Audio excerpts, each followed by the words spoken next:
Assalamualaikum warahmatullahi wabarakatuh. Baiklah, pada kesempatan kali ini kami dari kelompok 1 akan menjelaskan tentang kasus 7 mengenai siklus penggajian untuk memenuhi tugas praktikum Sistem Informasi Akuntansi dengan anggota kelompok Rizka Ramadanti, Raudatul Askildi, dan Andrivo Ramti Semhara Putra. Langsung saja kita masuk ke kasusnya, yaitu sebagai auditor internal Jim and Clean, Anda diminta supervisor Anda untuk mendokumentasikan sistem pemrosesan penggajian di perusahaan saat ini. Berdasarkan dokumentasi saat ini, Jim and Clean berharap dapat mengembangkan rencana perbaikan sistem informasi saat ini. Untuk mengeliminasi penundaan yang seharusnya tidak terjadi dalam pengurusan cek penggajian, penjelasan terbaik Anda atas sistem tersebut berasal dari pembicaraan dengan kepala staf administrasi bagian penggajian sebagai berikut. Sistem pemrosesan penggajian di Jim and Clean cukup sederhana. Perusahaan memiliki tenaga kerja tetap dan tenaga kerja kontrak. Data waktu kejadian cetak di setiap departemen dengan menggunakan kartu waktu kerja dan jam kerja. Akan tetapi, proses ini cukup menjengkelkan ketika pegawai harus mencetak kartunya di malam hari, dan kami harus mencatat informasi waktu kerja mereka secara manual. Pada akhir periode, staf administrasi bagian penggajian kami akan memasukkan data dari waktu kerja ke dokumen penggajian untuk memulai proses tersebut. Staf administrasi kami bekerja cukup bagus, walaupun saya harus melakukan perbaikan sendiri saat mereka salah memasukkan data. Sebelum dokumen penggajian diproses untuk periode yang bersangkutan, Departemen Sumber Daya Manusia mengirimkan kepada kami data perubahan jumlah pegawai. Adanya kenaikan tingkat gaji dan informasi mengenai pegawai baru, staf administrasi kami akan memasukkan informasi ke dokumen penggajian agar segera dapat diproses.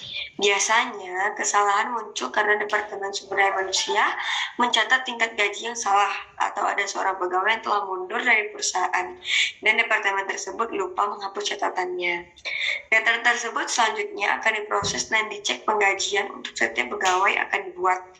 Beberapa laporan penting juga dihasilkan untuk pihak manajemen, walaupun saya tidak begitu tahu apa yang mereka lakukan dengan laporan tersebut.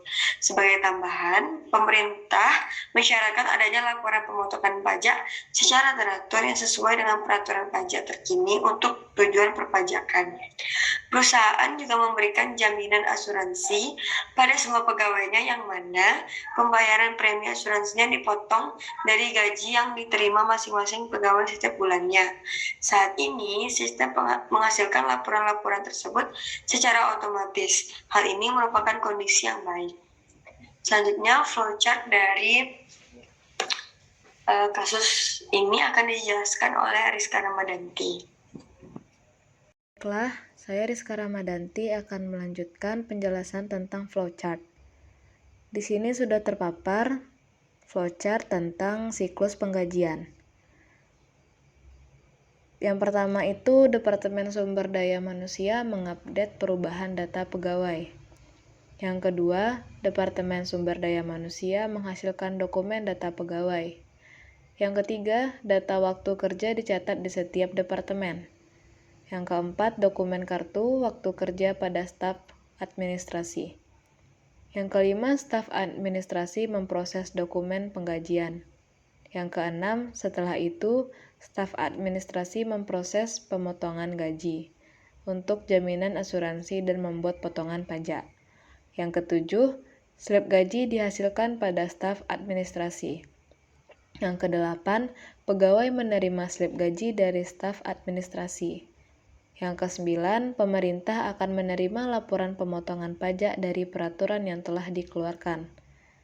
Dan yang ke-10, manajemen menerima laporan penggajian. Mungkin itu saja yang bisa kami jelaskan dari kelompok 1 mengenai siklus penggajian ini pada kasus 7. Sekian, apabila ada kesalahan mohon dimaafkan. Assalamualaikum warahmatullahi wabarakatuh.